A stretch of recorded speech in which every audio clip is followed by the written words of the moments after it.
1 + 1 = 2.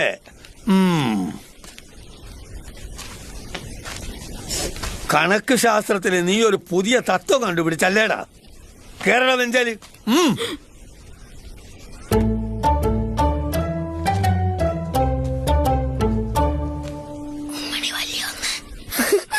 ഉമ്മണി വല്യൊന്നു വിളിയടാ. ഉമ്മണി വല്യൊന്നേ.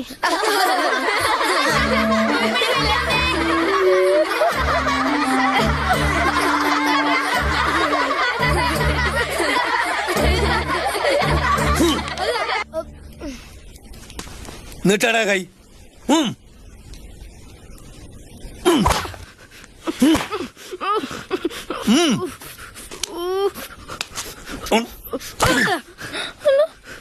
എല്ലാം കൂടെ ചേർന്ന് മുണി വലിയൊരടി ആയി വിചാരിച്ചോ?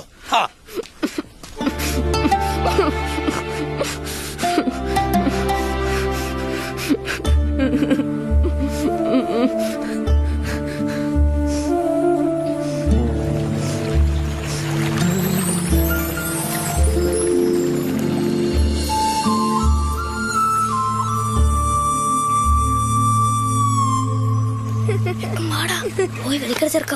ഉമ്മണി വലിയ ഒന്നേ. ഉമ്മണി വലിയ ഒന്നേ.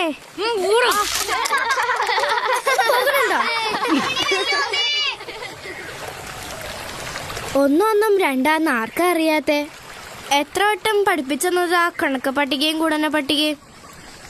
നാരായണ പിള്ള സാർ എത്ര വർഷം പറഞ്ഞതാ ഒന്ന് ആലോചിച്ച് ഉത്തരം പറയാവൂന്ന്? ആലോചിച്ചിട്ട് തന്നെയാണ് ഞാൻ പറഞ്ഞത്. ഞാൻ പോകുകയാണ്. സൂറ ദേ നോക്കിക്കേ, ആ 2 പുഴകളും ഒഴുകണത്. അവിടെ ചേരുമ്പോ വലിയ പുഴയായില്ലേ? ഉമ്മണി വലിയ പുഴ.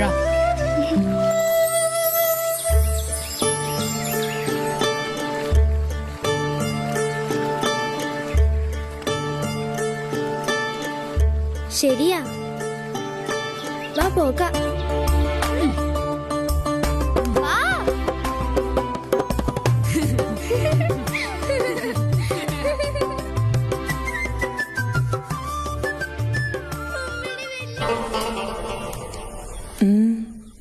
എന്താ മകനെ മുഖത്തൊരു വല്ലാഴിക? ഏതാണ്ടുണ്ട്. എന്താന്ന് പറ നീ. എന്റെ കണക്കൊന്നും ശരിയാവണല്ലോ ഉമ്മ. ഒക്കെ ശരിയാകും. എന്റെ മകൻ സമാധാനപ്പെട. പടച്ചോനോട് തേട്. റബ്ബുൽ ആലമീന് ഒരുത്തരുടെ അപേക്ഷ തള്ളിക്കളയാൻ പറ്റുകയില്ല മകനെ.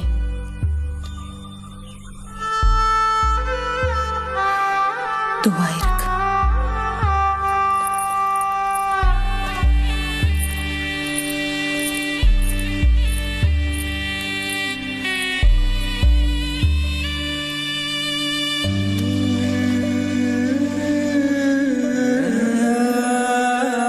എന്റെ റബ്ബേ, എന്റെ കണക്കൊക്കെ ശരിയാക്കി തന്നെ. 1 3 3 2 3 6 3 9. ലൈല വന്നുണ്ട്. ഞാൻ പറയാം. വേണ്ട, ഞാൻ പറയാം. ഇത് കൊടുത്തോ. ലൈല,